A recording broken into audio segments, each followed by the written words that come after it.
we've come a long way in being able to adapt our program training for every single person that walks through the door. Right. All right. Welcome to Soon to Be Legends. I'm MC Clark.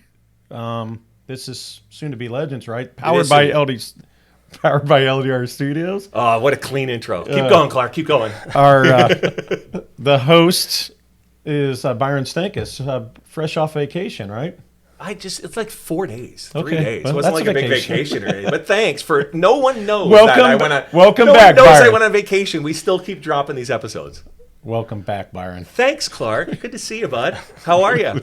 My name is Byrn Stankus, host of Soon to Be Legends. We are here today with Bryn Jafri. Bryn Jafri is the owner of Three Kings Athletics, which is a CrossFit gym, I guess is the best way to explain it, or CrossFit box, as some terms are called. And I'm using the term CrossFit as a generic term as opposed to CrossFit TM. We can get into the difference between high-intensity training versus the specific CrossFit and that sort of stuff. And Bryn was also a CrossFit competitor and also trains CrossFit competitors, as well as being the gym owner. Welcome to the show, sir. Well, thank you very much for having me. Glad to be here. So let's get into this. Your name is Bryn, and you're a dude, Yep. right? And your last name's Jafri, which is not Anglo. No. Okay, so let's get into a little bit of that. We'll start with a little bit of your history, a little bit of your background. Give us a little bit of background, and then how that background got you into, I don't know, CrossFit. Right. So Helping people get muscly. Right. So born to a British father, American Okay. mother. Okay. American mother was studying abroad when she was in college. Okay. Acting. Really? And, yeah. And met my father there. I have an older sister. Okay. They got married. She decided to stay. Obviously, they got married. Had my older sister. She's 5 years older. Then they had me. Okay.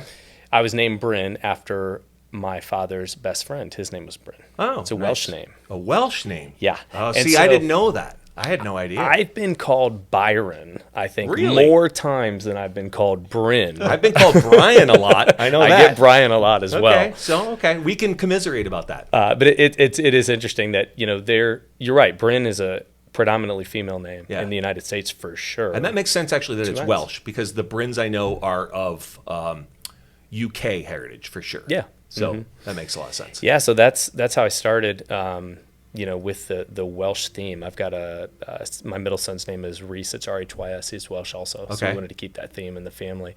And you have 3 sons. I do have 3 sons. Therefore, 3 kings. 3 kings. That's And where the name you have came a daughter, from. Yes. but you didn't say it 3 kings and a queen. We didn't want to go 3 kings No, and a okay. queen. We just decided that it wasn't tough enough Okay. at the time. I I got think you. maybe we'll do something for her in the long run. But I got right you, now sure. we're just, Rename it Beats class or something. yeah, there you go. I guess. L's Beats class. Yeah. So that's cool. But so that's your background. And now you were born in I was England? born in the UK. I didn't UK? live there long, a couple Okay. years. Moved to the States, All right. Hicksville, Ohio. Hicksville, What a Ohio. name, Hicksville, Yeah. Ohio. It's about It's appropriate, I think, right? yeah, it's about 30 minutes east of Fort Wayne. Okay. And my mother decided that she wanted to finish up her degree in Okay. schooling. She was an actress major at Miami of Ohio, but also was a business major. So she had a double major, and she decided when she wanted to come back and finish. Right. And then she ended up finishing up in Fort Wayne at the campus there, Okay. IPFW at the Okay. time. And got a job there, and then we stayed here. Okay. So we grew up in Indiana. I went to IU for college. Okay. After college, went out to D.C. for a couple years with my wife. Okay. And Now, had you met your wife before you went to DC, or? I've known my wife since I was 5. Wow, Oh, really? wow. Yes. We've That's known each other crazy. for a really long time. Now, we didn't start dating until, we were in our Adults teenage. or Yeah, teenage? we were teenage, like Really? freshman So, like year of high school sweethearts? Yeah, high school Nice. sweethearts. Good story, man. And a fun fact, we're getting ready to celebrate our 20th wedding anniversary next month. And So and we've you're been like together you're for 29 you're years. 29 years together, And I'm 42. and you're 42. Wow. What is the I can't- 20th can't do anniversary thing you're supposed to Yeah, get? what you like, supposed to get her for is that? it So we decided that we wanted to Silver do or a trip. gold or what Well, is- we're just going to do a trip. We're just going to get away. We've never been one time we got away from the kids, just us two. Right. I'm a big family guy. I love being around my Right. kids. And you They're know in the me, gym I'm in all the that time. gym. Yeah, I'm you're in the gym all the they're in the gym, time. yep. So anytime I get away from the gym has got to be family time. Right. And I wish I had more of it. Right. So the time that I do have, I try to make it count. Right. And so we are always with the kids. Always with the kids. You know, obviously I've got 3 soccer players. Right. Audience doesn't know that. You know that. And so I'm traveling Right. a lot with them. And we decided that we were gonna. We got away one time, and we went to Phoenix for a weekend. Okay. We decided to repeat that. We're going to go out to Sedona. Okay. We're going to go Yeah, to Sedona's Scottsdale. nice. Yeah. And we're just going to spend a Like few that days away. You know, when you're in September, you can't go south. Okay. Hurricane season. Yeah. And when you're doing 3 or 4 days, because that's all we're going to do. You Right. just did, you Yep. know, quick. You can't go too far. I went to Iowa, so I mean, Right. yeah, So but you it can't was. go too much further. Right. You're going to lose time. Right. So we decided to go out to Phoenix for a few days Right. and just kind of Quick flight out. quick like flight, that. spend our Hopefully 20th and hopefully you come don't back. have all the cancellations every month. Oh my gosh, That's we a got mess. we just had to travel overseas and we got lucky and didn't have any flight issues. Yeah. So hopefully the luck continues. Yeah, you still have family overseas, right? I do have Yeah, family so that's what it was overseas. for. Okay. Yeah, and that when we we're in DC and we decided to go back to England. Okay. My oldest son was born there. Oh, really? And that's actually where I got introduced to CrossFit. Okay, So it's good. in CrossFit it consumes my life now. It's been who I am over the last 15 years. Sure. I've been in the fitness industry for 20 years, and I've been an athlete and into sports ever since I was 4. Right. Right. Sure. But CrossFit has really been my identity for the last 15 years. Okay, so just for those who don't know, although we did have Katie Kelly on and we did have Josh Blyle on, Yeah. so we had some CrossFit people on. But for the people that don't know, what is specific about CrossFit that's different than say working out or playing a sport or something like that? What is CrossFit? Easily defined, Okay. right, as constantly varied Right. functional movements executed at high intensity. Now, that's the definition. I Right. like to say appropriate intensity. Okay. So you're taking functional movements, Right. okay, that you will do on a daily basis, whether you're inside or outside of the gym. Right. And you're varying these exercises in as many different ways as possible. So when you lift something up, you're not lifting it up the exact same way every time. No, Right. you have Okay. to learn how to appropriately pick it up, safely pick it up, efficiently pick it up. Right. And there's more to it than just, I'm going to lift it up with my arms and my back. You Right. have to get the breathing down. You need Right. to understand, which muscles to engage in order to Right. lift those things up. And that's really the functionality piece that we really try to hone in on when people are coming into the gym. I've never Is had it to someone use different parts of your muscles when you use variations of lifting, Yeah. right? Yeah, and if we expand further on that, I mean, the easy way to put it is just it's a core to extremity movement. So everything that we do, even sitting in the chairs right now, we should have good posture. We should be sitting up nice and tall, right? It starts core. I just readjusted myself. You readjusted now, yourself. right? I've been pretty solid so far. And there Yeah. you go. You were slouching. I was man. slouching. No, I just got done with a big workout. I got to tell you, my traps are sore from holding stuff yesterday. But anyways, but Yeah, so I think that's the thing is you need to make sure that you're understanding it's a core to then extremity, arms, Okay. leg movement. And if you Right. can get your core engaged, you get your breathing down, Okay. You're going to keep yourself safe and efficient through movement. And we have to be able to do that in order to function in the real world. Right. I mean, if we're not in good positions, we're going to get hurt. Right. I have more people that come and see me that have been injured outside of the gym doing something dumb. wrong. Oh, dumb, wrong. right? Dumb, You're, that's you're a little bit more my honest than definition. I Yeah, am, that's right? right, yeah. And instead of people that have been in the gym and injured themselves. Right. And so our goal is to try to help fix and correct those Right. issues so you can continue to be functional instead of taking time away from Right. movement and health and wellness. And that's because that leads down an even worse path. right. And that's for the majority of the people that come into your gym and that you do work with. Yes, right? absolutely. Which is different from you're training high level athletes as well. Yes. Right. We'll get into it. So, but real quick. So, I just wanted to finish up with what CrossFit is. So, a lot of people also it goes along with the high intensity interval training, that HIT stuff. That's different. Yes. Right. Now, your gym, which is kind of the same. It's like CrossFit is a brand of HIT, but HIT isn't necessarily CrossFit. Does that sound right? Yeah, that sounds about right. And CrossFit is like lifting and training, but it isn't specifically Olympic lifting or that stuff. You guys also do that as well. So Correct. It's you got that's I think now what I was trying to get at is you went from it used to be Three Kings CrossFit, and then you moved buildings, and now you're Three Kings Athletics because I think you've opened that umbrella. We opened it up. Right. Yeah, and I think we needed For to more because Well, isn't CrossFit a brand is, correct. thing? So it is a brand and it's it is the definition of fitness, Right. right? But So do you the have issue to is pay a royalty to use that name specifically? we pay an affiliate fee, which Affiliate is fee. much better than paying a royalty, Right, Because right. it's a set fee. It's a set fee, like a yearly fee. yearly subscription. To give use you an that name? Okay. idea, you're going to have gyms that have been around for 15 years. Okay. They may pay $500 annually to Okay. have that CrossFit name. It's pretty good. Right. I just renewed our our Keystone location. Okay. And it was $3,000. Okay. That's the most expensive For a I think year? it is, and it's for a for a year. year. Okay. And we've had that affiliate now for 5 years. That $3,000 tag has probably been there for a decade. I don't think they've raised it since then. Right. And what's the benefit of using that name, just brand as part of the brand? It is. It's just branding and marketing, I think, for the most part. It's an awareness. People generally know the term CrossFit, meaning the hard workout. Right. Right. They know it as So- a challenging workout. Right. They know it as, and how they should know it as, and which a lot of people don't know, is that it's a combination of what we call monostructural movement. So running, rowing, swimming, biking, Right. things like that, with weightlifting. Right.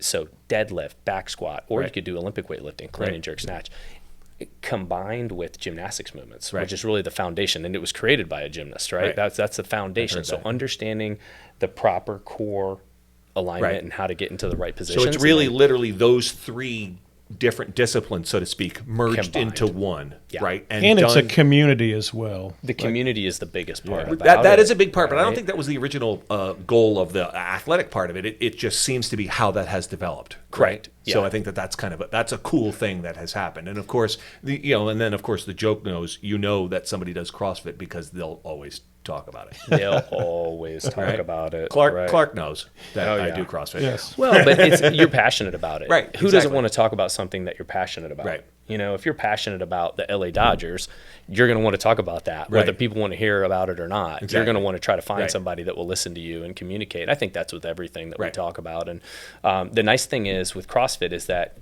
there is something to talk about. Right. It but is you're also intriguing committed. for people. But It's you're also committed. interesting. There's It's so much energy. challenging. Yeah, exactly. Challenging. It's hard. People don't want to say like, "Oh, I went and ran 5 miles." Okay, good. I did that too.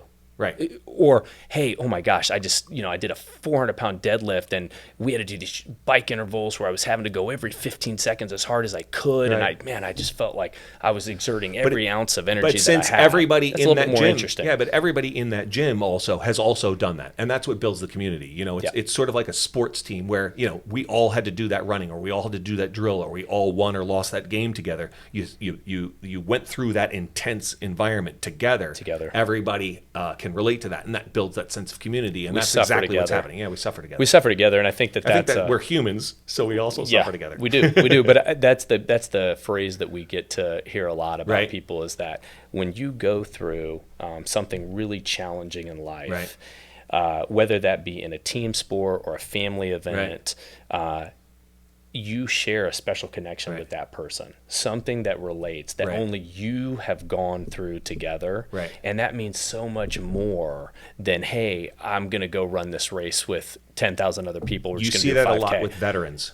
Absolutely. Right. We had a couple Absolutely. of veterans in here, and you can definitely tell that there's a brotherhood, there's a bond There is. of veterans. And that's that way. really, it's a brotherhood, sisterhood in the Right. CrossFit community. You have a bond together. You're doing these workouts together. And Right. whether you're at a gym that's in Madrid or you're in one that's right down the street from Right. where you are, you're all doing this CrossFit methodology and programming Right. together. And you can relate. Right, you and can you relate have a because connection. part of an identity. Yeah, Yeah, exactly. and that's part of the. I found that with lacrosse, the lacrosse community. Even though I don't play actively anymore, I do a little bit of coaching from time to time. But still, that's a large community. And when you find those people you can connect immediately, there's people you know in common, and there's things that you've done in common. You have things to relate to. So I totally relate to that on that level as well. Yeah. So when you went back to England and you discovered CrossFit, what was it particularly about the CrossFit that turned you onto that, and what made you? Did you come at it as a competitor, or did you go, oh, I want to start a gym? Which came first? So when I first started CrossFit, I didn't know what to think of CrossFit. Okay. I didn't even know if it was actually a legitimate fitness program. Okay. And what happened was when I got overseas, I started studying nutrition. Okay. Okay. And I wanted to get more involved with nutrition and medical nutrition therapy for people that had diabetes or some kind of chronic disease or something. But I also wanted an opportunity to work with athletes. And one of the things that I saw in the military world is just because you're in the military doesn't mean you're in the best shape. Right. And you still have things that you have to work through from not only a physical or physiological standpoint with weight loss or weight gain or maybe a chronic illness that is underlying or you've created or has been genetically created, but also the mental side of it, right? We always talk about mental wellness. There's a lot of aspects that come into this overall fitness piece and nutrition piece that are supported by just that. So I noticed that when I got to the military base, that is that where you were on a right? military So base? yeah, so let's back up a little bit. So my wife worked for the Department of Defense, and so she was stationed. We decided to go to England. She had an opportunity to go overseas to England. Okay. She had that opportunity because after 9/11, she took a position at the Pentagon that was a high-profile position, and she was, willing to go there and do that in a time where maybe not a lot of people would have with uncertainty in the world. So they just, as a reward, I think maybe they allowed her to kind of pick her next assignment through a couple of different channels, and she decided to go overseas. And it was good because we wanted to go back home. I wanted to be back in London. We wanted to experience some travel. It was just, we were young. We didn't have any kids at the time. And when we got there, I needed a job. And I was into fitness. And so I started training military active duty personnel there. And it could be anywhere from just a brand new active duty military person to a special forces unit. And so I had an opportunity to work with a lot of different people when I was over there. But what I realized that, people need help through this fitness journey. They're not just going to know it by themselves. You can't just read a magazine and expect to know what they do. And they need the accountability, and they need not only the accountability, they need the support.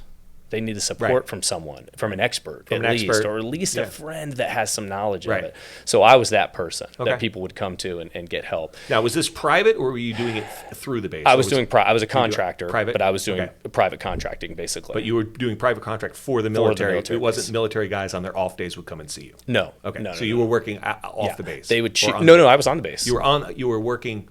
I was at RAF Mildenhall. Okay. So but you were on military base and you were that are close by. Private contractor. Okay. Yes. Okay. And the exercise physiologist who was there was in Germany training with some of the special forces guys in Germany. And he came back one day and he said, "Hey, Bryn, everyone there is asking me about CrossFit. What is CrossFit?" I said, "I have no idea." This was in 2005. Okay. All right. And how old was CrossFit at that point? Well, you don't know. Supposedly it was created in 1974. Oh, okay. All right. But it didn't really come onto the internet, because that's initially where you could initially go to CrossFit.com until 2002. So it really, for all intent and purposes, has only been a couple years old. Okay. Really and this guy's like, "Hey, what is this?" And what you were like, "Let's look into it." Yeah. So I said, I will look into it. And I looked into it. I looked at the website. I tried to read as many articles as I could. And I didn't get it. I didn't understand how your workout of the day was 5 sets of 5 on deadlift, and that was it. There was no structure on warm-up. There was no structure on any accessory work to build around the deadlift. There was no mention of cool downs or anything like that. It was just, you opened it up, it said, the workout for February 1st, 2005 was this. Example, is 5 sets of 5 deadlift. Or the next day would be 5K run.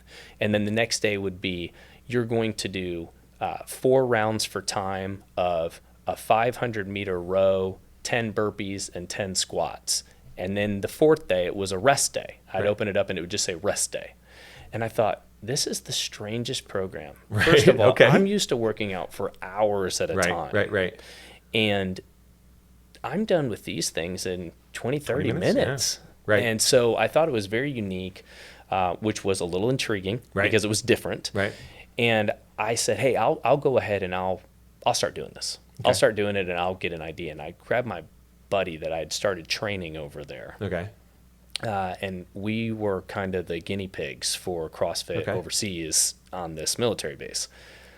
And to be completely honest, I just wanted more. I would do a workout, and if it was the deadlift or it was the 4 rounds, I thought, I don't know, I'm pushing myself, but I'm not sure what the intensity level is supposed to be like. Right. Am I supposed to be going all the way to exertion? Am I supposed to pace through this? I didn't know what high intensity was. And so when you were looking at that, there wasn't a lot of like background, like high intensity or variable, or a lot of those definitions that you had said earlier about. They had it defined, okay, but I just didn't understand, and I don't think anybody understands unless you go and do their level 1 seminar. Okay. And eventually, in 2007, after 2 2 years of like, fumbling around through okay. this, I decided, hey, I'm going to go to Virginia Beach. There's a level 1 seminar. Okay. I'm going to go and do it. And I want to learn what this thing is really all about, or what I need to do. And I went down, and it was mind-blowing to me on the first day of lecture and understanding what the concept was, what the methodology was, where the beauty was.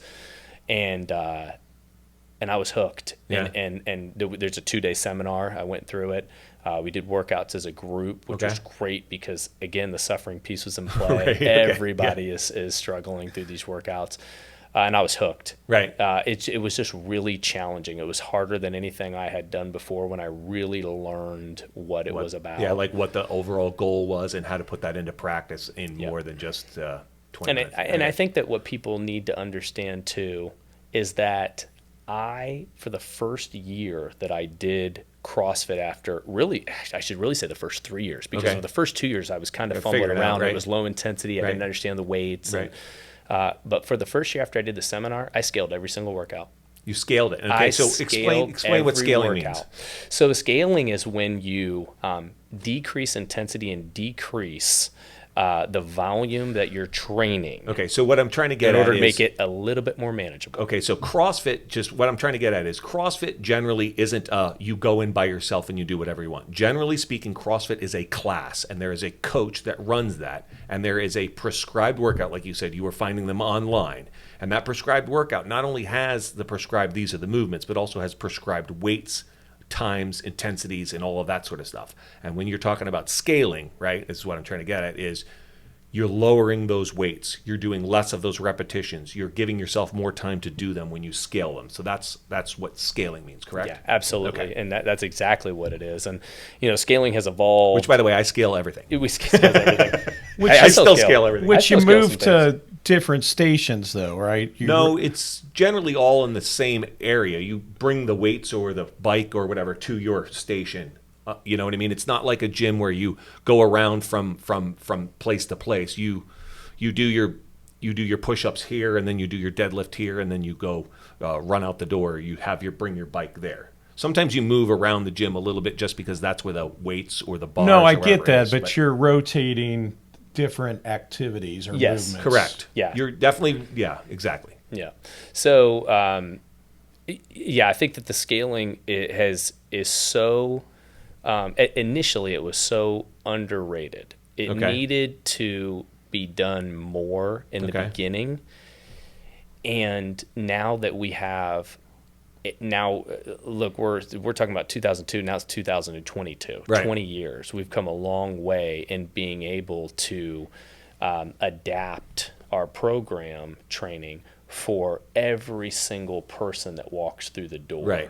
Now you're talking about, you had Josh on, right? An adaptive athlete, someone that has some type of limitation. Right. They're unable to perform the exercise. His limitation is very obvious. Very obvious. His limitation, mine, not so much. Right. Well, you have a shoulder issue, right? I have a shoulder issue, as well as, I'm over 50.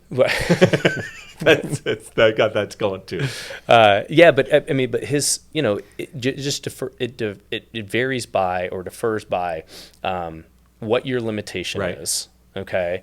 And so if you have a shoulder issue, we know we have a hard time going overhead. Right. So if we're going to do presses or pull-ups and you need to go overhead, you're going to scale that. I have to scale it. I either have to do less weight because I can't functionally do it, or I have to actually change the particular movement itself. Correct. Right. So, I mean, and that's what we're talking about with scaling. And I think the interesting thing, one of the things when I first got into CrossFit, right, was one of the things that I thought was really important is there are these prescribed levels and weights at which you do these things, right? And we talk about scaling those things. But what was really emphasized to me is even though I'm in a class of other people, everybody's different. And you should work out to the best of your abilities or to the intensity that you can do it or that the weight that you can lift it and push your own self. It's not a competition with these other people. Those people are there for support, right, and sharing in the misery. But it was really important, and I think this is part of why at least your gym is so successful, at the very least, if not CrossFit in general, is that it's very, you do your best, and that's emphasized. It's not you have to hit these metrics. It's really hit the metrics that work for you and increase yourself. And that's what you're saying. Being able to scale it or adapt it to your specific needs is encouraged. Absolutely. Because that's what's going to be best for your specific body. Yeah, and I mean, if you type. any fitness or nutrition program that you do, it's individual to the person doing it. So whether you're in a CrossFit gym or not, you may walk in the door with a goal of, I need to lose 20 pounds. Right.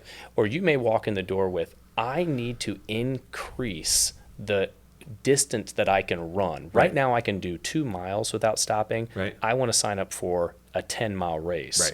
So everybody has these different goals, right? Everybody's goals are not the same. Right. So if we treat it as such, Right. we're not going to help the individual that comes in. Right. So And even though we're in the class setting, Right. we have to make adjustments for everybody. We have to And individualize that's it the for key. everybody. I think that's the key because everyone knows that when they go to the gym themselves and they do a workout or they're going to go train for a mini marathon or whatever that is, that they're doing their own individual training. But when you go into a spin class, there's this assumption that, I got to do the beginner, middle, high spin class because that's where my level is. But everybody's doing exactly that same thing in that class at roughly the same intensity for the same amount of time.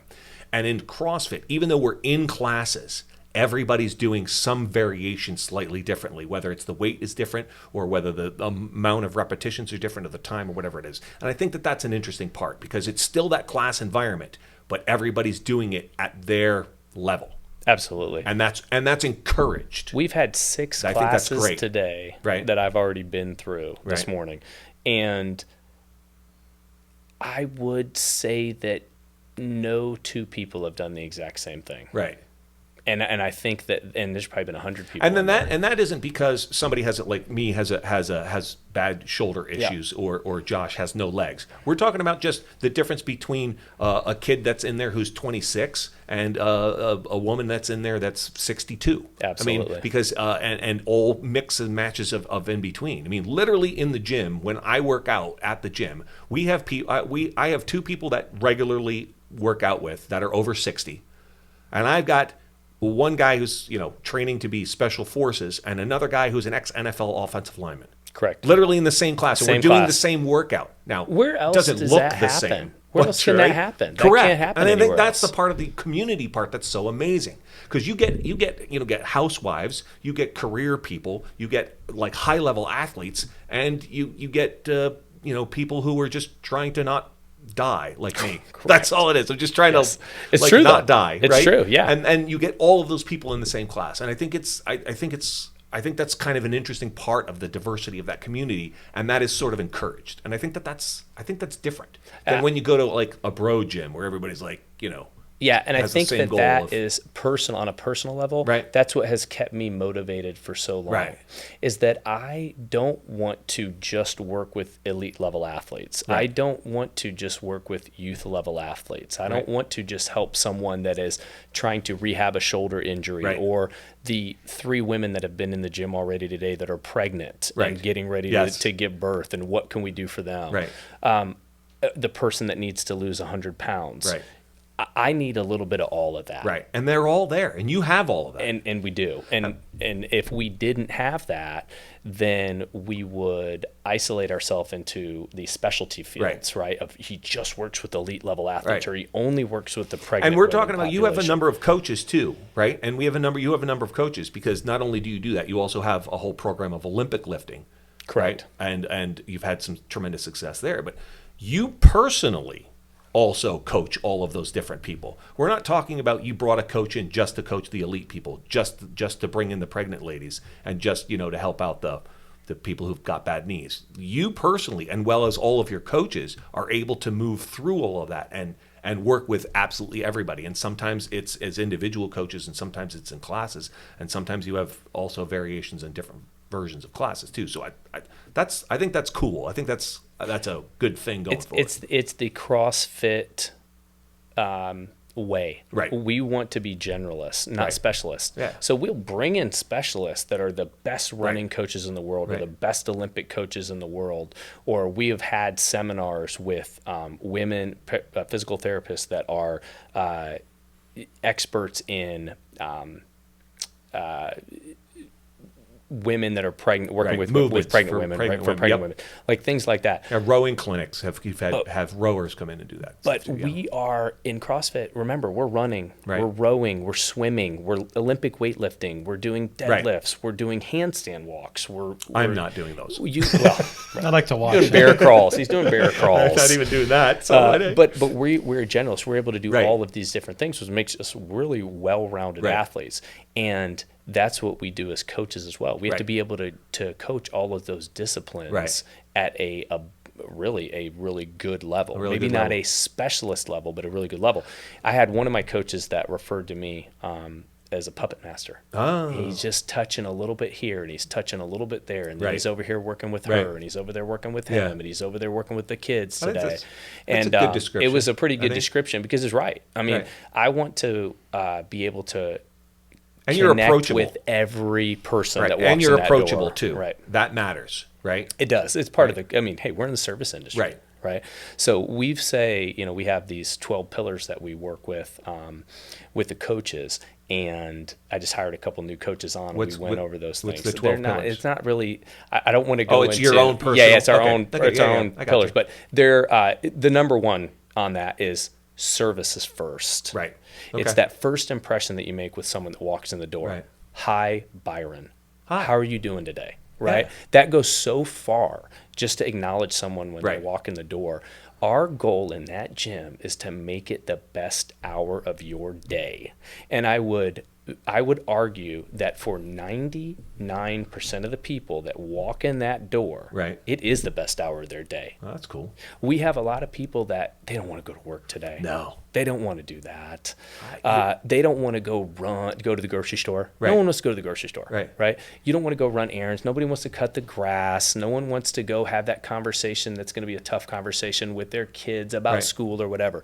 But they want to come in that gym and they want to have fun with it. And it's amazing because I'll tell you, literally, those workouts will wear you out. You are gassed when you're done with most of those. And still people, just from a background standpoint, going along those lines, I got to a point where, after the government shutdowns here for a little while, like coming back from all of that, I knew CrossFit for a while was the only thing I did consistently every day, apart from eat and sleep.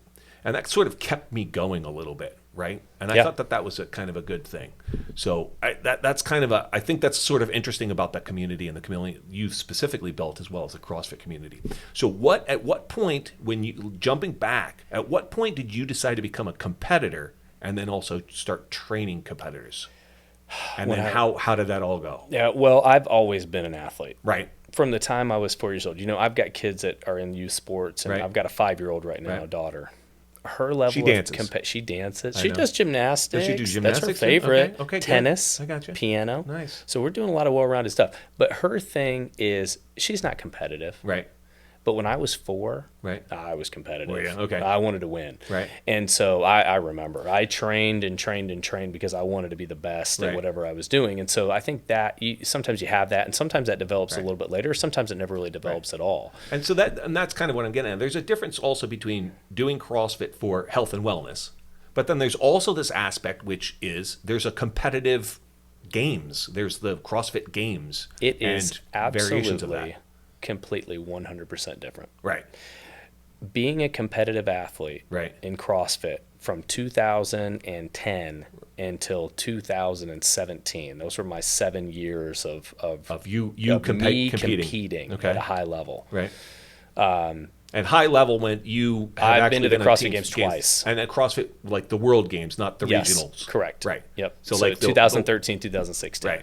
And in California. And you were on teams? I was on teams. You weren't an individual competitor. So No, they also I had, was an individual competitor for my first 2 years with Right. CrossFit, but I didn't qualify for the CrossFit Games. And so, yeah, but CrossFit does that. They will have individual events and that people will run, and they will have teams, which are two men, 2 women, right? They are. And when I qualified in 13 and 16, it was 3 men and 3 women. Okay.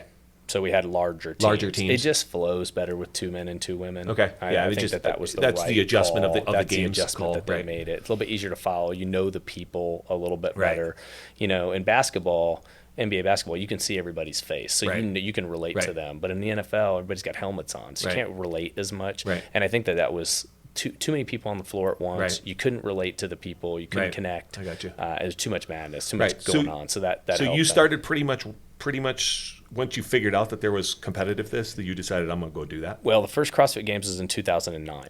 Okay. All right. And in 2010, I thought it was pretty neat. Did you watch? Was it on TV or something? No, it was just through the internet. They talked about it, and there was some video up, but it wasn't anything, You're like, any production. I got to do that?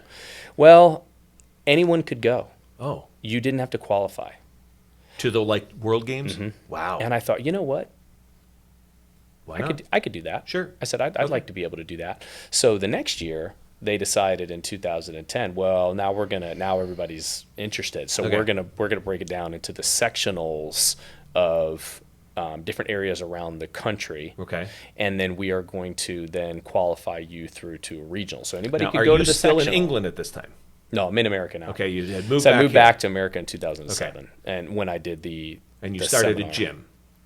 I didn't start the gym until 2009. Right, okay. So I was back in DC, and I worked there, and Okay. I still did CrossFit. I trained people Okay. CrossFit, and I trained people in other realms of fitness too. Okay. I used to run every day for an hour. Right. So I was doing some things that were un-CrossFit. Right. And then when you moved back to Indiana area. That's when I decided, it's time to do my own Right. thing. Okay. I want to be able to. And now I've been doing CrossFit for 4 years. Right. I have a lot better understanding of Right. CrossFit and what the goal should be with people that do CrossFit, Right. no matter what level they're coming from. Right. Of all the levels Right. that we just talked about. And I thought now's the time where I really can help Right. spread this. And so you started to compete. So you started to train to be a competitor along with opening the gym roughly at the same time. Yeah, so and it's still in 2009. Remember, that was the first year I opened the gym. I started working on it in 2008. I didn't open the gym to be a CrossFit Games competitor because there was no CrossFit Games back then. I opened the gym because I wanted to help people get healthy. And that was CrossFit Indy North. The first It was gym? called CrossFit Indy North. Yeah. It was because we started it out of my garage. Right. And which we is didn't know. always a huge gym. Yeah, massive gym. We didn't know where we were going to be. Right. And so we decided to call it CrossFit Indy North because Right. it flowed better than Right. North Indy. Right. And we knew we would be on the north side of Indianapolis at some point just because But that's you where knew my the house goal was to get a facility that wasn't your garage. Yeah. It How many was. people did you have working out at your garage when you started this? Well, there was a day. So we opened in April of 2009. Okay. And I remember in the summertime, it must have been July, August time frame. Okay. We had a class, and we had 21 people. 21 people working out of your garage. 21 in one class working out. Wow. And I thought, Yeah, it's time. Okay, we're done. It's time to expand. because my wife was doing the childcare inside, Okay. right? People would bring their kids Yeah, in. you and do my childcare wife- as well, yep. Yeah, my wife would have 10 kids in there. Plus, she's pregnant with our Right. third. Plus, we have 2 little kids of our Right. own that are 2.5 and Right. 6 months old. And we thought, hey, this is a big deal. Right. People really like this. They're willing to bring their kids over here. I had a girl, she's still a member now. She drove from downtown Indianapolis to my garage to train with me every day. Wow. And so I thought, okay, this thing can go somewhere. So Right. I set out a goal when I initially started the gym that I Right. wanted to get 100 members. I thought if I had 100 members as part of my gym, part of my you crew, could float it. I'd just be happy to be touching 100 lives. Right. And that was, I didn't even really think about the business side of it. Hey, Clark, we got 100 subscribers. So Yes. yeah. Hey, way faster than I got 100 members. That's great. I don't know how many lives we're really touching, but okay. So, we started in the garage. Right. We had that class where 21 people. We had reoccurring members paying me Right. somewhere between 60 and 70. Okay. And I thought, okay, we gotta move out. Right. So we found a location. Believe it or not, in the studio we're sitting in, it's right behind Right, us. exactly, Right? yeah. It's right across the field. It's 100 yards that way. Yeah. And that's ironic, but that's pretty cool. And we started the gym there Right. in April of 2010. Okay. And Nice. so it wasn't until 2000 and after the 2010 we had already Right. moved is when we really I started getting involved with Okay. competing in Competing. CrossFit. Right. And still, when we opened the gym, it was, even though I was competing, it was still people first. Right. I think it always, for me, has always been Yeah. people first. That That's comes through still, for sure, that's with everything I Yeah. do. I'm more about how I can help support other Right. people really than how I can support myself.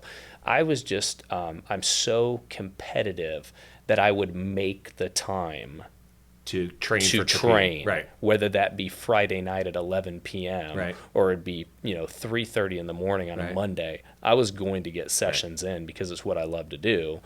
And so I trained. I went to that first sectional and I got my butt kicked. I didn't know what I was doing, and that to me is how I want it. Right. Opened your eyes. It opened my eyes, but I failed. And I've always told my kids this, and I talk to a lot of people in general, especially Right. my athletes. I need you to be addicted to failing. Right. I need you to fail all the time, because if you don't fail, you Right. can't grow and get better. But that's ultimately a really good life lesson too, Absolutely. right? Because we're really failure averse in our current society. And I think if you learn to, like, the one thing that failure does for you is teaches you what went wrong, but it also shows you did something, right? I mean, we are afraid of failure so much, and we're so failure averse that we end up freezing up and don't doing things. So I think this is another example where athletics teaches you a life lesson about, if you can learn it in athletics, you can apply that same model to the rest of your life. I think that's kind of a cool philosophy. That Absolutely. You got there. I mean, it's what we have lived by. It's what I've lived by. I don't want to see the success on my first try. Yeah. You learn more from failure than you do success. If you for choose sure. to, for sure. Yeah, absolutely. But you have to at some point experience success, or you have to develop Right. a winning mentality in whatever you do, Right. or else To overcome those failures. Learn from those Yeah. failures to build on it. Right. And that's kind of what I thrive off of. Yeah. And so, I didn't do well, and I decided to come back and work harder. Right. And so then it was, it's kind of that's how And it now, all was that, started. Was and that first time an individual competition for you? It was, yeah. It was and then at what individual. point did you start putting teams together as well? Because then you said from 2010 to 2011. 17, you 2011 is when Reebok came in as the title sponsor. Okay. So they developed it because now you went from anybody can show up at the CrossFit Games in 2009 Right. to in 2010 we have to separate it by sectional. Anybody can go, you can Right. sign up, but only the top. I think it was 5 people, maybe it might have been 3 people From the qualified section. to the region. Okay. And then from the region, you had to win out there to get to the CrossFit Games. So Wow. now all of a sudden, now we're starting Now to it's create really a thin the format herd, where right. we're thinning the Okay. herd and getting the best athletes. Because ultimately, the goal of the CrossFit Games is to crown the fittest athlete, male and female, and now team in the world. Yes, in the world. In the world. So when Reebok came in 2011, they decided to create this online, not Reebok, CrossFit decided to create this online qualifier. Right. And again, break it down by your geographic location. And they call it, this is the open. This is right? the CrossFit Open. This Right. is how the Open started. Right. 6 weeks, the first go around in 2011, 6 different workouts. 6 different workouts. You once get a week. ranked amongst not only people in the world, but you get ranked among the people in your region. And your age and your, all that Well, at the time, I don't know if they had masters and adaptive and youth. Right. Because we were talking with Josh about the adaptive. It took a little while because they actually co-opted the wheel wad and brought them on board and then created an adaptive division, and they're still trying to tweak that. They're still trying to tweak that. They want to make sure they get it right. Right. They're going to get little by little. They're going to bring more adaptive athletes to the CrossFit game to make sure that they're doing it right. Yeah. I think that's the way to do it. You don't want to scale too big too quickly, or else you could fall flat on your face. They don't need any more. And this is a moving target, and so you now then at that point decided to create teams to get in this. Yeah, because after 2011, when I competed at the regional, it was fun, but I was starting to get to the point where I was realistic, and I was not going to be able to compete against younger athletes in their prime. Right. I think in 2011, I was, how old was I? Do math. 32, 31, 32. So you were towards the end of your elite level. End of my elite level. And so I came to the reality of that. Plus, I had an awesome gym. Right. I had awesome athletes at my gym and awesome coaches. Definitely some awesome athletes. We had 5 individual qualifiers for the region that year that decided the next year we were going to form a team. Okay. And we needed one more female. Wow. And we did that. And we did pretty well. The first go-round? The first go-round, but we just didn't quite make it in. Okay. And so... then the year after year after that was when we finally made it in. Yeah. So it didn't take us long. How'd you guys end up finishing in that first World Games? Terrible. Oh, how 40th. You were 40th out of 43. There you go. But you know what? You're 40th. We were 40th in the world. We were 40th in the world, and we did. In our defense, we did have an injury. You did have an injury, and one of the things with this sport is once your first group of whatever who's on your team, you have an alternate male and female. Once you step on the floor, that's it. And if they get injured in that, you can't sub anybody out. You can't sub anybody out. So we did have an injury. And then now were you on the team in the 2016 games? Yes. As well? I was every year I'm more the player coach. Okay. So I actually didn't compete on the floor. I was the alternate that year. And I believe you guys finished 22nd? I think we finished 20th. 20th? Okay. And it could have been 22nd. I think that one of the teams that's listed ahead of us did have someone test positive for PED, so it might have bumped us up one spot. Regardless, that's much awesome. Better finish. 20th in the world. Yeah, much better. Somewhere around there. That's awesome. And since then we had opportunities to get back. It's just hard. It's tough. Every year's tough. We're getting into that. So now you've got teams that you've been training and currently still do. We still have teams coming out of your gyms that and the affiliates each have gyms that represent their team, and they go to these games, and you're still sending athletes. I mean, you've sent quite a few athletes to various levels of these games with all kinds of levels of success. Yeah, to give you an idea, Michelle what our Hernandez success was playing back then too. She absolutely. Finished 13th in the world as a woman back then. She finished 21st. 21st in 2013. That same year, she actually got a backfill into the CrossFit Games because they only took the top 20 masters athletes. Okay. There was an injury in one of the other and so regions, she was able to get in. But and then she had qualified 13th. On our team. Yeah, and she finished up. She was on our team also that qualified. Oh, so really? She qualified in 2 different divisions that year. That's amazing. At 40. Unbelievable. She was on your team with the regular folks and then also qualified as an individual masters athlete. She was an all-star. Oh, and by the way, she has 7 children. Holy cow. Yeah. Come on. I know. She's incredible. She is. It's unbelievable. And she still kicks everybody. She has her kids come in to work out, and she actually just gasses them out, too. She was the person I was speaking to right before I came over here. Yeah. So she's still training. Yeah. She's unbelievable. Yeah. This gives you an idea of how successful we had been. Right. So from 2011 to 2018. Okay. That is when the CrossFit Open online qualified teams out to their regional competition. Okay. So you had to get through the Open to get into the regional competition. Yes. Okay. The Central East is a region we're in. It's arguably the hardest region, individual and teams. I'm sure some people would debate that, but I don't think it's really that debatable. I think the top end showed, obviously with CrossFit Mayhem, have won 6 CrossFit Games titles now. Plus individual. Yeah. And they're in this region. Yeah, they're in this region. From 2011 to 2018, we sent 12 teams. 12 teams. 12 in 7 years. 12 teams. So in what's 7 that tell years. you?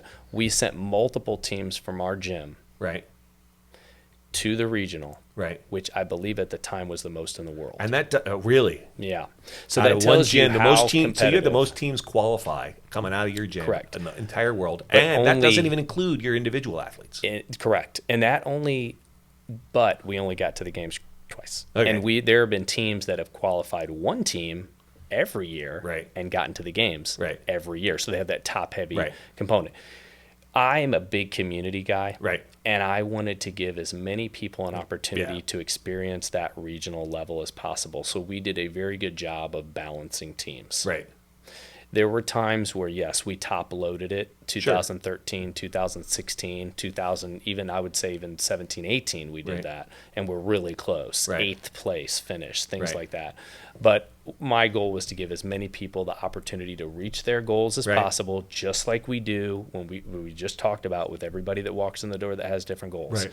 And I don't think that anybody would argue the experiences that they got and the teams that they were on, because it's just a really awesome opportunity for the people that are, this is not their full-time job. This was a hobby for them. This is a hobby for them. And the other thing that has happened since then with all of this is there are other brands of competitive CrossFit-esque games that people are also competing in Correct. as well. So there's other. Is the Granite Games related So the to that? Granite Games is a sanctioned CrossFit event Okay. now. But Back in the day, but it they didn't did be. not It used to wasn't. be. No. But you also have people that are competing in Tough Mudders and Spartan races and doing those kinds of things as well, Yep. which are that are being turned out at a pretty competitor. And you have a whole division at that gym where you do Olympic lifting, Correct. and particularly have a very strong emphasis on teens. Because I know you guys are turning out a bunch of We have been really blessed with teen athletes, it just starts from the top. right? And it's not just necessarily me as the top, but it's all of our coaches. Right. You know, a lot of these coaches competed at the regional. Right. They competed at the CrossFit Games. Right. And so they're winners. They Right. know what it takes to get to that level. And we do, whether you're an athlete or you're walking in off the street, Right. we demand effort. Right. We want you to work Sure. and work for your goals to get them. Yeah. They're not handouts. And we are very clear about that with everybody that comes in. And if you are willing to do the work, we will do everything we can to help you reach that goal. And we've been very successful with the youth athletes in the Olympic weightlifting club that we have, the Right. Three Kings weightlifting club. We have had 21 national champions. Right. We won a team. Now, a youth national 15 team champion, that is, competition. if you hit the highest weight, there can be more than one gold medal, right? There can. So, So- it's so- just based on your Your body weight, right? body weight, your age, Okay. and so there's different categories Right. that people compete in. But to walk away from 21 gold medal national level. yeah, Yeah. 5 American record holders. Really? We've had 5 American record yeah, holders we've at had- the teen level? Yeah, we've had one of our athletes compete for Team USA. It's just been an unbelievable That's crazy. blessing to see where these kids start Right. to where they go and the goals that they're able to accomplish. And we're talking about national championships. We've had triple the amount of people probably silver medalist in their Right. division or bronze medalist yep. in their division. So, we And you just, honor all of those people. I mean, you honor all those athletes because We in do. the gym you have posters of those kids with the medal winnings that they've had of their Olympic lifts. You've got jerseys hung on the wall from all of your competitors that go somewhere. You Yep. got posters like nameplates and stuff that are placed up there. Yeah. And Well- you've got like you said, you've got people that have world records. Does Matt Rattay still hold the fastest hand walk. handstand walk? We'll have to get him on this podcast. Yeah, to he's figure- got a he's in podcast California. too. Is So he we really? got All right. so But we I mean, gotta he was- get him on and ask him if he's still got the I know record. he set the record for He the did set the fastest record. handstand walk where this guy, he flipped up on his handstands and he ran 100 feet. I ran would on put his him feet. up against anybody crazy. I know. And I know there are people that can run on their hands, but he is something else He is. upside down. And he's a competitor. He's now out in California. He's in California. He He moved out was- there, yes, moved Sacramento out there. area. Yeah, he's doing, starting a he's family, doing yep. great. It looks like he may be even trying to get back into CrossFit. We'll have to see. Okay, He's yeah. doing quite a bit. Because he was doing a CrossFit lot of workouts. Olympic lifting. Big in the big in the Olympic weightlifting realm for He did quite a that for while. Yep. Mighty Mouse, they call him. He's the best. Yeah. Yeah, and you still have a lot of athletes still there. I mean, that are in the gym, in this gym, and the other gym that you have that are still. You got guys you got at least one team still training for the games. We had 2 teams qualify for the semifinals last year in different locations, and 2 individuals that qualified. Unfortunately, due to injury, we had one of them had to pull out. Right. But we still had one go and compete at a really high level. We've had 2 individuals that competed at a high level, and they've got a shot. We're still turning out good athletes. We have new, younger athletes that are up and coming as well. You do. And I think that, we just want to keep going. Yeah. We just want to keep going. We just want to keep on, creating that environment that allows people to reach the highest level of whatever their goal is. And that's the beauty of it. It's the highest level of whatever goal that they want to do. Because we're talking specifically now about competitive athletes, right? But you're doing the same thing for, like you said, the moms, the pregnant moms that are in there, the people that have old lacrosse injuries that they're trying to battle through, the guys that have adaptive competitions. You've got people who are just trying to stay fit and literally just keeping that level of excellence that you're trying to push for absolutely everybody at all levels. I'd say 95% of our membership are there. They're in that level. They're not competitive athletes. No. So 95% of my time is spent with them. Right. And that's what I think people really need to understand, the difference between the CrossFit Games or these Olympic weightlifting sports versus the CrossFit fitness. As a fitness and health and wellness program. And that's what I was kind of trying to get at is you're doing all of those things. You're being able to do the fitness element of that and using this specific style of fitness to get a well-rounded human being, but you're also using that to push the boundaries to get a well-rounded athlete at a very high level, right? And I think that that's cool, as well as if you'd like to, you can specifically do Olympic lifting, or there you have something called a beats class, which is a little bit more of cardio. It's more cardio as opposed to weightlifting. The main thing with the beats class, and that's our hit. Right. That's coming back full circle to what we talked about. Talk about the difference between CrossFit and Hit is. It does not incorporate or utilize all the methodology of CrossFit. Right. So the workouts are still constantly varied. There are still functional movements involved. But everything that we do in that class, even though we talk about appropriate level, it is designed to get your heart rate into a certain zone. Right. So the athletes do have heart rates, or the members do have heart rate monitors on, and there are certain zones that we want you to reach. You don't get a barbell out in that class. You may get dumbbells or kettlebells, or it's a lot of body weight movement. It's lower impact. They're pushing sleds today in the class, so there's still some fun things that you're going to do, but there's a lot less quote lifting involved, there's and no a lot Olympic more of just movement. There's more cardio movement. Yeah, and there's and you offer that. You offer that as an option. So you've got CrossFit. You've got your CrossFit. You call 3K fit. 3K and fit. you've got your HIT class is more of a cardio class, which is your beats class. You have Olympic lifting classes. You have them for teens, right? You have them for kids as well. You have a kids class in there where kids are literally like first, second, third grade in there.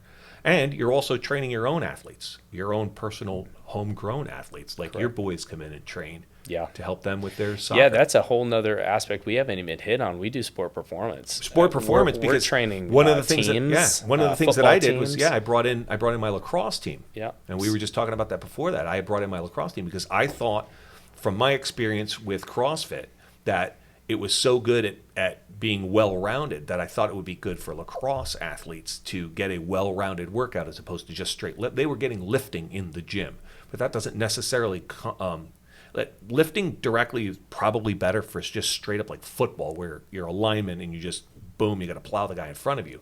But if you're going to be a soccer or a lacrosse or a basketball athlete, something like CrossFit is going to be a little bit more rounded. You're going to get that strength building from the weightlifting, but you're also going to get the cardio and you're going to get the varied movement, because when you're literally running in any direction at any given time, you want to be able to your muscles to react to varied movements. And I always thought that was very helpful. And it turned out with my guys that it wasn't a requirement for our kids to come in, but I'd say about half the team came in, and we did it. Emphasized it in the preseason and then tapered it off in the season. But during the preseason, those kids, even though they hadn't picked up their sticks per se, immediately had better skills even though we weren't working on the fine skills, because they were more fit, their skills were better. Well, and a lot of the things that we do in CrossFit are functional, so their Right. coordination, their Correct. accuracy, their balance Yeah. got tremendously Yeah, better. it was And such a huge help. eye-hand coordination, Right. footwork, change of direction, Yep. all of those things are huge. Yeah. Explosiveness, power Yep. output, all those things were good for the lacrosse Yeah. athletes, and we still work with teams now. And so let me ask you a question, Sure. right? So we're talking about CrossFit. You Yeah. knew what CrossFit was. You were doing it when you brought the team in. Correct. But that's why we changed our name Right. to Three Kings Athletics. If my door said Three Kings CrossFit on the top, Right. what would you think we did? Just CrossFit. And we don't. Correct. We do all of these things that we've talked about, and Right. so we decided The that core, we were going yeah, to, exactly. Yeah, The core our was identity, CrossFit. The our identity is identity is CrossFit. CrossFit. Correct, but it there does are so much so more. many other things Right. that we offer, all centered around A well-rounded the beautiful athlete. program of CrossFit. Yeah. But it's also developing a well-rounded athlete. Absolutely. Because one of the other things that you guys do, and that's more of a private coaching thing, is you offer nutrition advice. Yes. Which was something for me that I had been an athlete, since my early teens. I never learned any of that until I was an adult. And only in the last handful of years have I actually noticed that when I get my diet right, my performance changes substantially. I know other people had learned that and knew that, but I didn't realize how much of an effect that really had, from getting the right amount of carbohydrates or fats in order to have that performance, to having enough protein to build the muscles and that sort of stuff. For me, in the last handful of years, getting my diet right and being more aware and understanding of how that worked has made a huge difference in my sense of health and well-being with respect to that. So that's a huge piece of it You that can't you also train. You can't out-train a bad diet. Right. You can train through a bad diet. You Right. can train with a bad diet, but you can't out-train it. You Right. can't improve your performance to the capability you have Right. if you are not fueling your body properly. Correct. And there's a difference, though. We don't know that, Right. though. And the difference for me really was, there's a difference between intellectually understanding that, which I intellectually understood that since I was a teenager, but putting that actually into practice, because I now have, like, when I was a teenager and I was in college, I didn't have the money to eat right. Let's Yeah. be honest. Yeah. I got a job at a restaurant because I could eat scraps. I mean, there was, Yeah. I had that's how my college education went. I'm like, I specifically took jobs so that I knew that I would get meals, right? So that's kind of the deal. So it's different. But then you become an adult, and I can actually consciously make those adjustments. It's It still makes a huge hard to difference. find the discipline to eat properly. Oh, absolutely. Hey, so check it absolutely. out. You You gotta can come break into habits. the gym. Well, you can come into the gym and do an hour class with me. Right. But if the other 23 hours of the day you're eating crap, Right. I can only help you so Right. much, and you can only help yourself so Correct. much. And it's unfortunate that I think that athletes have gotten better because of the knowledge and education that they've been, In they've every been given. aspect, too. In every aspect. But if you don't know what it feels like to feel healthy and Right. have a high level of performance and recover properly, if you don't eat properly, And you to just, Clark's you just don't point- know until you feel it. And that's an individual thing as well, because your body Right. doesn't like chicken or whatever it is. Right. Right. So And sometimes you have to go through the tough times to find those things out, Yeah, whether for it's sure. taking a test or whether you eat that. Because we've had Katie Kelly was on there talking about how she has real trouble with carbs, and that it was a real issue for her Crohn's disease. Yes. But I think to your point, Clark, is that there's a lot of habits that we build that we don't even know we're building in, specifically with eating, because you can't go on a diet and just not eat. No. You have to eat, so you have to develop different habits. When we quit smoking, or we quit alcohol, or we quit gambling, you can literally just stop doing those things and still live. If you want to lose weight, you can't just quit eating. Correct. Right? So Yeah. it's a lot harder to make those adjustments, because you still have to engage in the act of eating. You just have to change the way you do it. And so it becomes a little bit more difficult. And so much of that is in our heads, with those habits that we don't even know we've created. Right? Because it comes from our family, or it comes from our background, or it comes from our circumstances, or it comes from what's available locally or regionally, or whatever that is. We don't even know that we have some of these habits that may be good or bad for us. And then you have to consciously go in there, figure out what that is, and then make those adjustments for yourself. And that is a difficult thing to do, to stick with that. And you have to have that discipline. No question. That's hard. Yeah. Especially at portions. That's my big thing is. Big thing, big portions. That's pulling a joke out of nowhere. So your big things are portions. Yes.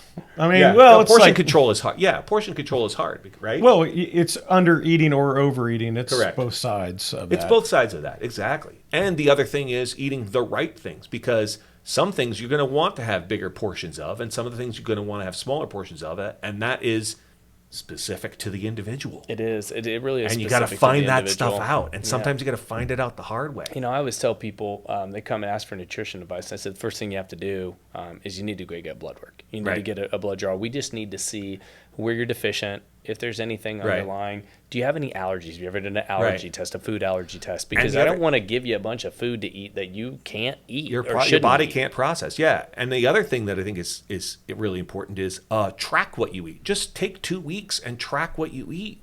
Sometimes we're eating, we don't even know what we're eating. We just, oh yeah, I'm grab that and I eat it, and I forgot that I ate that snack. Yep. And that those things add up in one way, shape, or form too. And sometimes just tracking it makes a huge difference. And all of a Massive. sudden I'm like, oh my gosh, I'm eating so much pasta, or I'm eating so many eggs, or whatever it was. Like for me, it was like, holy crap, you're eating how many eggs a day? Yeah. Eggs a week? Like, oh, I should probably balance that out a little bit. Yeah, I think you're right. You're definitely onto it there. I but- think tracking is huge. I mean, it's just like keeping a logbook in your Right. fitness routine as well, right? I mean, if you could write things down, you'll know Right. where your weights were the Chronicling, week before. journaling, How yeah. are you going to try to Exactly. increase? And it's the same thing with food. Where can I make the adjustments that I need to make? And I think that's good. Getting back to that that's another aspect of what you do, right? I mean, so you have done you've incorporated all of that. You've Yeah. got the aspect of the eating. You've got the aspect of CrossFit. You've got other HIT training that comes in the Beats forms. You've got youth and Olympic lifting and private coaching and that sort of stuff, and have developed this huge community. And I think that's cool, which is really why I wanted to have you come in. You've done such a tremendous job with that. It's impacted my life in a lot of different ways, and I think that's great, and I appreciate that. So thank you. But I also wanted you to share a little bit of that, because I think that I think other people can hear that, and I think would like be a little bit inspired by that, because I think that's kind of cool. I hope so. I mean, if we can just create a little bit of inspiration for people, or just let people know that we're out there to help. Right. Come in and see us. Let us help you. Yeah. Look, here's the reality. CrossFit's not for everybody. Right. I mean, some people want to do it, and they either it's not their favorite thing to do Right. as far as fitness goes. Think about it. Like, some people like baseball, Right. and some people like soccer, and some people like football, Yep. and some people like the piano, some people like rock music, classical music. And some people want to Everybody's try it different. and it works for them, Yeah. and some people don't. That's Absolutely. all right too. So what's on the horizon? Anything new? Is there a new evolution that's going on with this? Or are you just going to kind of keep building the way you're going? I was like, are you going to open another gym? Okay, so really good question. I think, first of all, we're not going to open another gym. Okay. In the process of opening the gyms that I have now, we also were tasked by Reebok and CrossFit back in 2012 to open up CrossFit gym in Finish Line, the shoe store world headquarters, which is here in Indianapolis. Okay.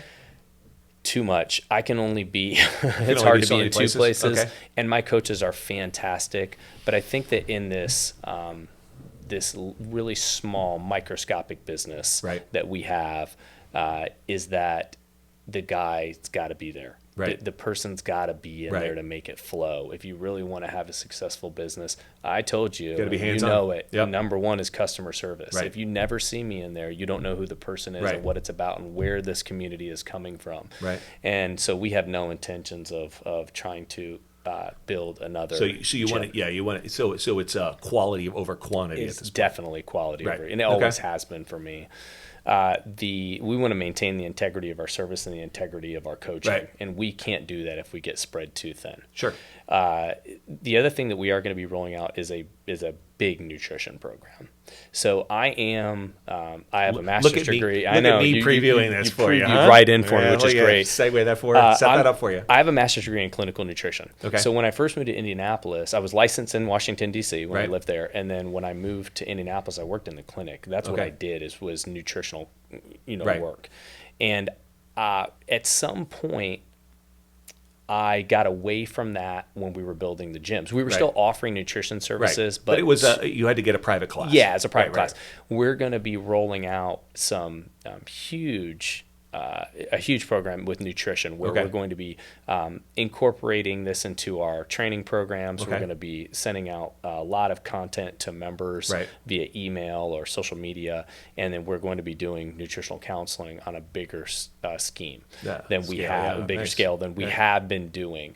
And because And it'll be what more I know, accessible, is what it it's sounds like. more right? accessible. As opposed to me having to pay for a specific a coach for a couple of hours or whatever. You're going to have a bigger program that's going to be more accessible. To And more people. we're gonna need to individualize it Yep. at some point, and that's where we're gonna have to come in and sit down one-on-one. But we're gonna be providing more content for our members to make sure Right. that More they coaching. understand Okay. how Nice. important the nutrition is. Because we've talked about this. If you don't fuel your body properly, you're not Right. going to reach the goals. And I Yeah. could have somebody come in and they could have all of these physiological traits that are in the sickness realm: your resting heart rate, your blood pressure, your body fat percentage, and the resting heart rate and the blood pressure and maybe even some of the body fat can change, but we're not going to get the most benefit out of it if we don't fuel our body properly. Right. That's where we can see the major changes. Right. And that's one thing that we need to do as a organization. We need to do a better job And doing that, of doing and having a place like that and be able to do that helps with the discipline and helps you to be more accountable, because you have not only an individual coach that you're paying money to or whatever, you now have a full program, and you're going to be able to create a community of people that are doing the same thing, so that are also going to be a support system. So I think that's really going to be very beneficial moving forward to a lot of people. Yeah, I hope so. I think that we need to do it, and I really hope that we see great results. Yeah. You're gonna, I expect you will. You're gonna. We're just gonna. I think that when people see those results faster Right. and they feel better, Right. they're gonna refer more people into the gym, and that's what we want. We want more people to come in so we can help them. Right. We're not big on marketing huge. Right. You know that our location is pretty full. Right. I mean, it's Yeah, hard yeah. to get more people in Sure. the door there. We do have space. The classes aren't always full, but like I said, integrity, service, we don't want to Right. lose that. So Right. if we get too overwhelmed, we won't Yeah. be able to service the people. Right. So No, that sounds we're good. gonna hone in on what we got right now. That's cool. Cool. That sounds awesome. That I'm sounds like a excited. pretty I'm good thing. excited. Yeah. And we're going to keep up on everything else that we're doing. We Right. still want to get people to the CrossFit Games. We still want the kids to do well. Right. We still want people to lose weight and get in better shape. So Right. it doesn't matter what the level is. Come That's on cool. in, and we're going to be able to help you out. Well, that's awesome. Well, I know how busy you are. I'm busy. Because it took me, 3 months to get Yes. you in Sorry. here. No, hey, I'll just keep bugging you, right? Keep bugging you to come in. But no, I appreciate you taking the time and coming in and spending some time with us and dropping some knowledge on us about all that and where you guys are going. And the nutrition thing sounds awesome. I think having a bigger program for that, that's individualized but still has a larger group and community involved with it, I think is going to be really helpful to a lot of people. Well, thanks so much. Thanks Yeah. for having me come in. Yeah. You've obviously meant a lot to me because you've been a member with us Yeah. for 8 years. And always been great, and have brought kids in with the lacrosse team that are actually still members now. Exactly. Coming Yeah, in. yeah, so yeah. it's been it's Boy, a I huge wish part of our they were community, that. so we I wish appreciate they were that athletic when they played lacrosse. Man. We needed more time with me. More time with me.